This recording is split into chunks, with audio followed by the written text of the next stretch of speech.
Gallego of Arizona. Senator, thanks for joining us. The sources tell us that the Pentagon has ordered about 1,500 active duty soldiers to prepare for a possible deployment to Minnesota. Not necessarily going to happen, not necessarily imminent, but still possible. This is after President Trump has been threatening to invoke the Insurrection Act, according to defense officials. What's your reaction? Well, this is what the president's wanted the whole time. There's no reason for us to even have this many ICE agents running around Minnesota. The president threw them into this very volatile area in order for them to create this environment because he thinks the military is his tool, his toy that he could just use at any time. And he wants nothing more to be able to use them and deploy them to these blue cities to intimidate. Not because it's going to bring any more safety. As a matter of fact, it'll just cause more harm than any kind of safety. But that way he could just say that he did it. And that's the danger of this president. He's not looking out for the safety and security of Americans. He's looking out for his own personal entertainment. And he doesn't care who gets hurt in the process of it. A CNN poll this week found that half of Americans, more than half really, think ICE is making cities less safe. A growing number of Democrats are renewing calls to abolish ICE entirely in the wake of the death of Renee Good a couple weeks ago. You have said that ICE is a problem, it's out of control, but that abolishing ICE would be a mistake. Why?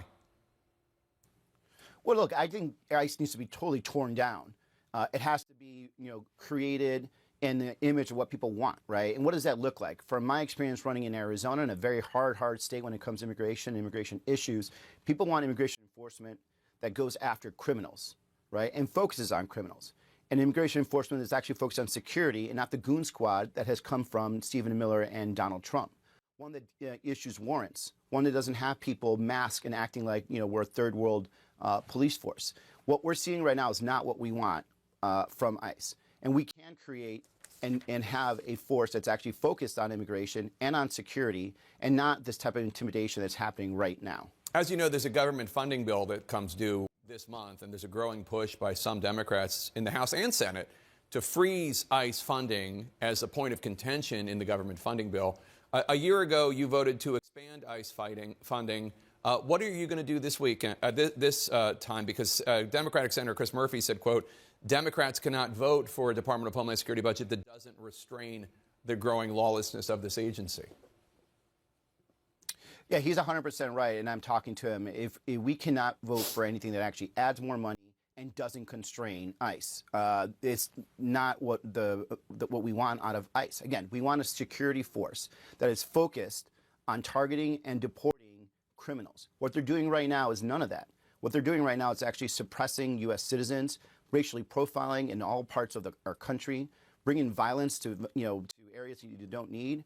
You have men with very little training shooting U.S. citizens. This is not at all what we need. I'm certainly not going to fund something of that nature if it's only going to cause more and more problems and more harm and less security for Americans and everyday people that are just trying to live their lives. Even if that means shutting down the government? And are there enough Democrats that agree with that, that the government actually will be shut down?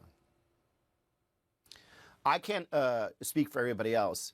But if I have to shut down the portion of ICE, just to be clear, we're not shutting down the rest of the government, the portion of ICE that is causing this kind of harm, racially profiling people, terrorizing our cities, I know the implications of that. I know the political implications potentially of that.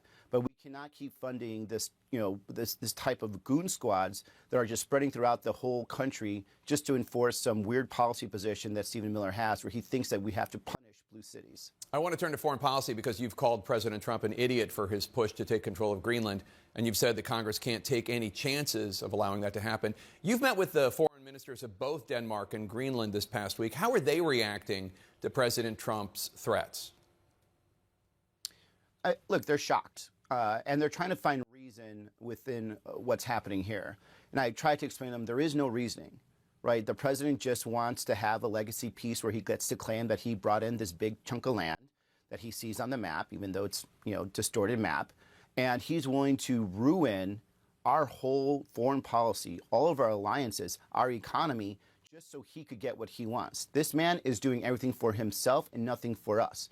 Even the idea of buying it, we're going to spend billions and billions of dollars, potentially $500 billion, which is never going to happen.